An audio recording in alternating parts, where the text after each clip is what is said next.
Hey everybody, we're hosting a doctor series and we're actually hosting it on camera today in person, and I'm so excited because my favorite person is here today, Dr. Jacci, and she's an OMF surgeon from Cleveland, Ohio, and so she's come all this way to let me interview her. So thank you, Dr. Jacci, for coming on. Thank you for having me. Yes, I'm very excited to be here. I'm so happy you're here. And so my first question is, what is an OMF surgeon for anyone who doesn't actually know what that is?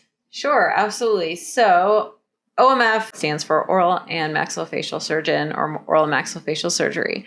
So many people kind of don't know what that is.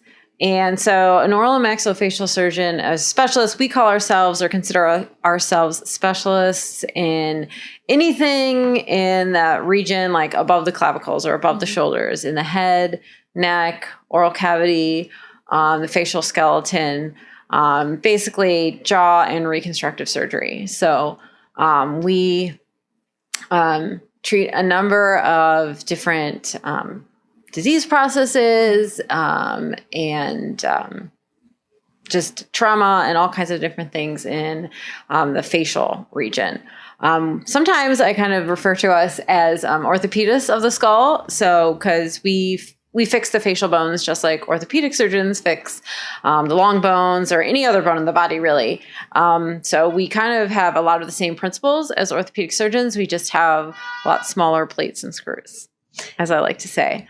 But as an oral and maxillofacial surgeon, so I can treat anything from significant facial trauma, from like a car accident, to just a simple like tooth abscess or pulling a tooth.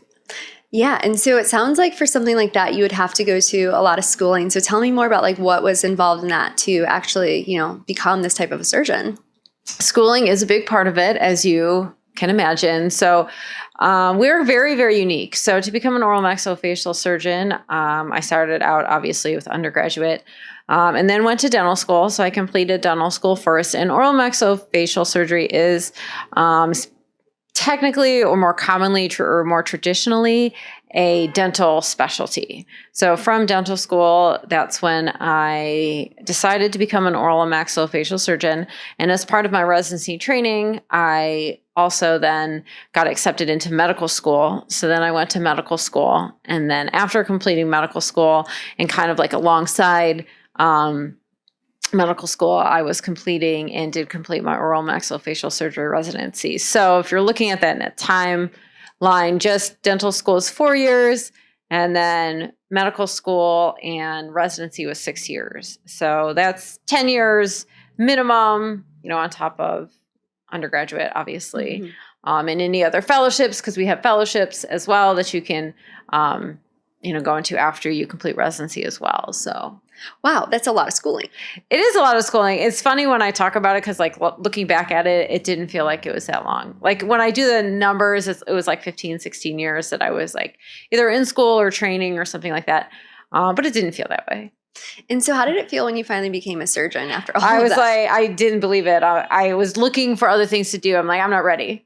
After 15 years, I was like, I don't think I'm ready. It is kind of surreal. Because you train for so long and you get in this mindset and you're just so used to what it is to be in that environment, in a training environment, in a resident environment. Mm-hmm. Sometimes it is kind of hard to wrap your mind around, that next step. So it was exciting and scary all at the same time. That's amazing. And so in terms of also like being, a female in this field, I know we've spoken before about how there aren't too many females actually like in this field and specialty. Why is that and how small is that really? There's a lot of numbers. So my society is the American Academy of Oral and Maxillofacial Surgery, AMAS as we call it for short, which actually is right down the road in Chicago here, because it seems like every medical society, any society seems to be like based in Chicago. But so they put out numbers and every year, and I think the most recent, it's been anywhere between like 8% of oral maxillofacial surgeons are female up to almost 20, something like that. I'm not really sure of the exact numbers, and I'm sure sometimes it's underestimated, but obviously we are definitely a minority in our specialty. And I think that's just because with a lot of not only medical or healthcare specialties, but it was a lot of jobs, 50, 60 years ago, the female's role was to be at home, and they were the caremaker and the homemaker. And obviously that's changed, and women are career women. I mean, I grew up, my mother was a full-time career woman, and so was my father. So they both had full-time jobs. So for me, it was never really a question of getting a career or having a career, because that was my role model. My mother was my role model. And so I saw her work and be very successful at it. So that was, of course, what I was going to do. But that's what oral surgery, is like. So when it first started, it was just all males. And then, as time went on, it grew and evolved with every other, society out there, and realized that, they should welcome women. And so now there's definitely more and more women entering the field. It is a very rigorous field too. So like I said, so for someone, for instance, that's going to dental school, it's 4 years. And dental school is different from medical school in the fact that when you go to medical school, you have to do a residency in order to practice whatever specialty you choose. So medical school is 4 years as well. And then the minimum medical residency is 3 years. So for dental school, you can go to dental school for 4 years and then open the next day, walk down the street, open your door, and be a practicing dentist. So the kind of time that's dedicated to being a dentist versus being a medical doctor, is different. So when you're thinking about becoming an oral surgeon out of dental school, that's an additional 4 to 6 years. And I chose the longest route, which was the 6-year route. So that's was always a drawback for many women as well, for women who want to have families, and and part of it was discouraged as well. But now again, everything evolves, and it's supported to have families during residency, and have children. That's not really deterrent anymore. But that was why in the beginning you didn't see a lot of females, and now it's definitely, like I said, it's more accepted. I mean, I am on the staff of a oral surgery residency program in Cleveland with Case Western Reserve. So I participate in the interviewing every year of candidates for our program, which is always fun. I really enjoy that. And this past year, there was just as many female applicants that we interviewed as male applicants. So that's really exciting. So it's definitely changing for the better. I know you and I have talked about this before. I personally don't think like a goal of oral surgery is to have 50% men and 50% women, because I just don't really think that's like a realistic benchmark, or that's not really going to necessarily grow the specialty. I just definitely advocate for, just being an open specialty, that when you think of us, you think of, this is a specialty that both men and women can, succeed in. It's not just a male specific specialty anymore. Absolutely. And I know you're very passionate about like being a mentor to anybody who's interested in this field, and especially like women, of course. And so what would you say to maybe, a younger woman who's, thinking about approaching this type of career? Like, how would you give some words of encouragement there? Sure. I do mentor a lot of students back home in Cleveland. So that is very passionate thing that I like to do. And I just tell all of them, the first thing that you have to decide is if this is what you really want to do, because you have to like it, no matter if you're male, female, or anything else. If you, whatever you do, you have to like it. If you don't like it and you don't enjoy what you're doing and you don't enjoy what you're learning, because you learn a lot. I mean, so obviously residency training is a whole learning process, but medicine in general is lifelong learning, we like to say. So if you don't enjoy it, then this isn't for you, no matter if you're male or female. So that's what I tell everybody first. Say, is this something that you really like to do? Are you passionate about this? Can you see yourself doing this? And if you can definitely say, yes, I want to do this, then I encourage everybody, there's no limitation, of course you should apply, don't think about what other people say. I tell a lot of people, like, there's always going to be those naysayers out there for whatever reason. And, they want to discourage people, especially women sometimes, but just just move on from those people. Those are the people that you, what they say goes in one ear and out the other, because they're not, for whatever reason, going to be supportive of you. Find the people that are, because there's so many people that are.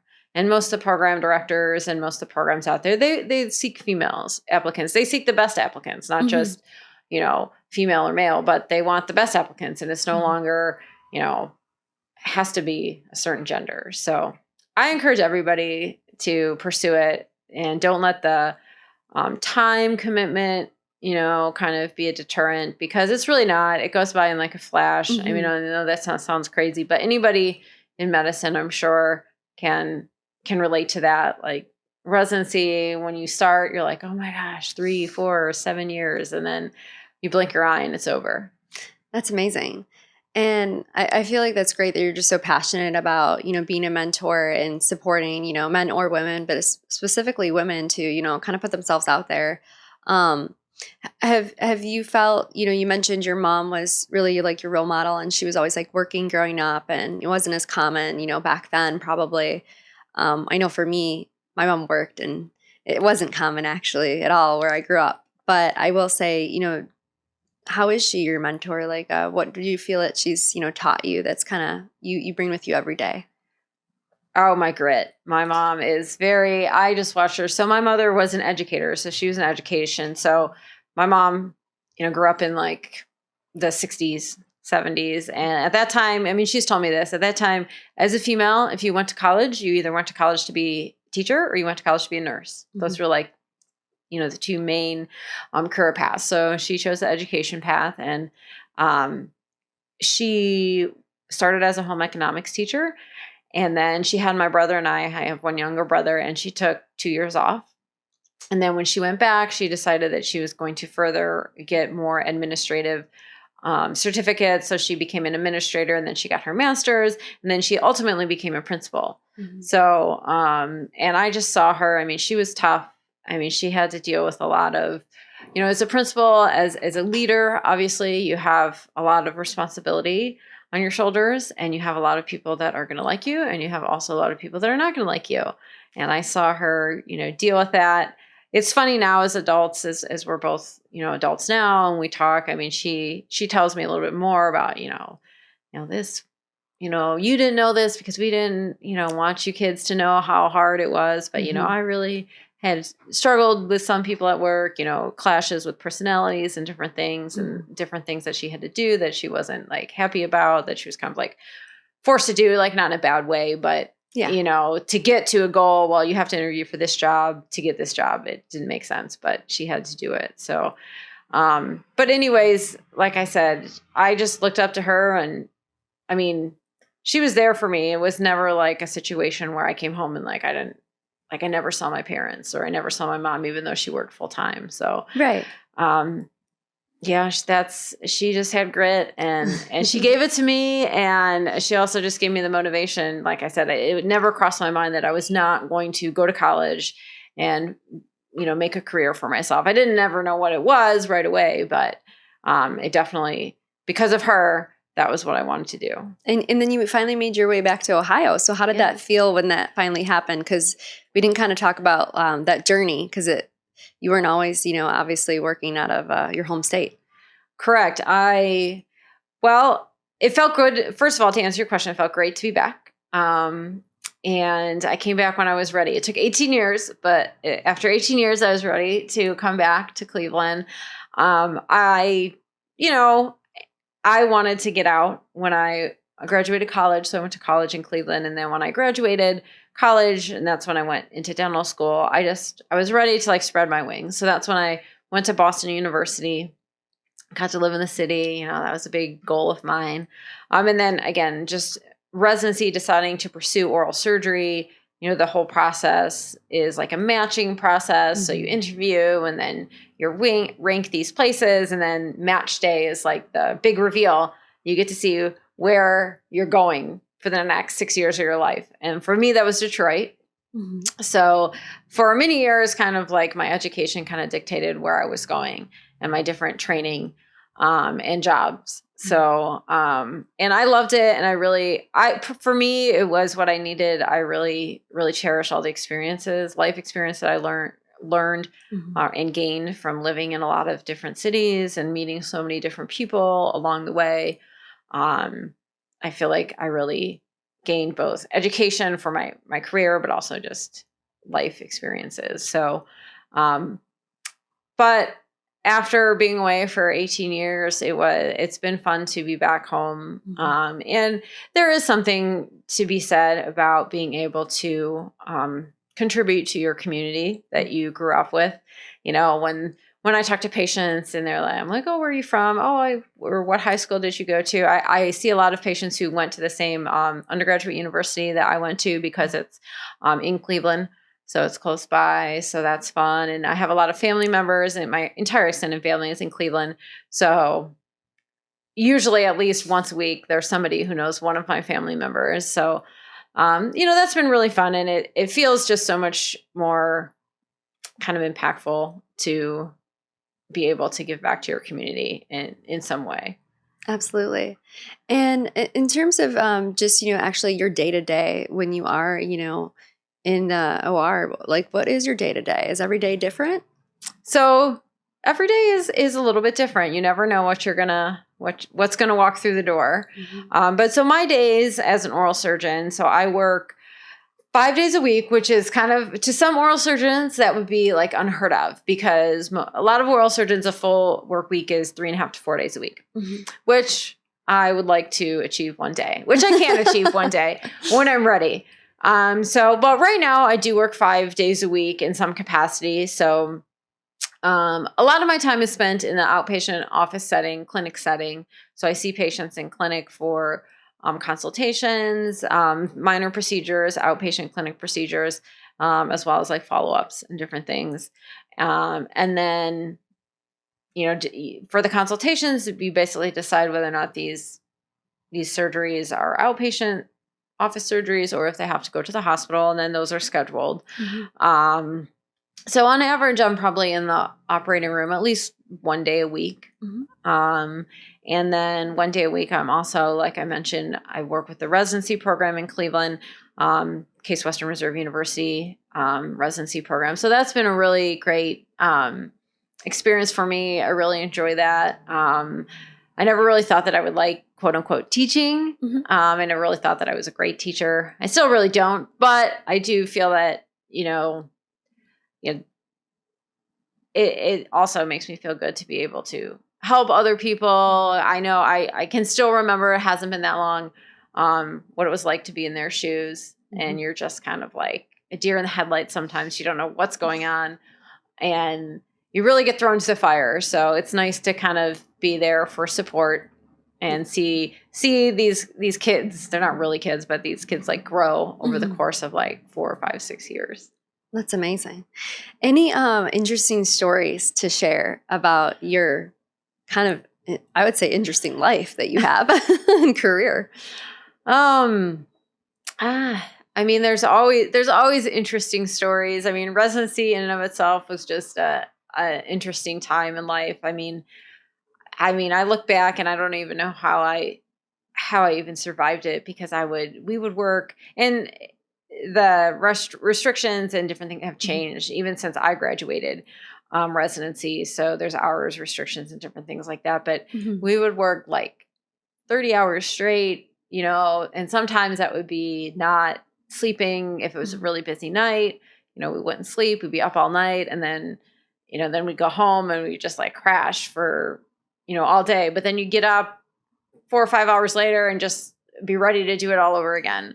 I just remember, going out all night sometimes, both for work purposes and for fun purposes too. So Detroit was a fun place to train, definitely. I mean, I just remember some of the nights in the trauma bays, in, inner city Detroit. And I mean, some of the traumas that would come in literally started outside the door of the hospital. Oh, wow. And they would just come into, and then they would continue because like, someone would get injured and then someone else was, coming in, which is, you can kind of laugh about it, but, sometimes that is a little bit scary. But, yeah, some of the stuff it's the adrenaline that you get when you're in that situation is like nothing that I can explain. Okay. Like, it's kind of like riding a roller coaster because you don't really have time to think. You're just like doing. And then you look back and you're like, oh my gosh, I did that. And so to me, that was always a really big honor because not many people get to, have that experience as a surgeon, as a doctor, to help people in that way when they're so vulnerable in a trauma situation.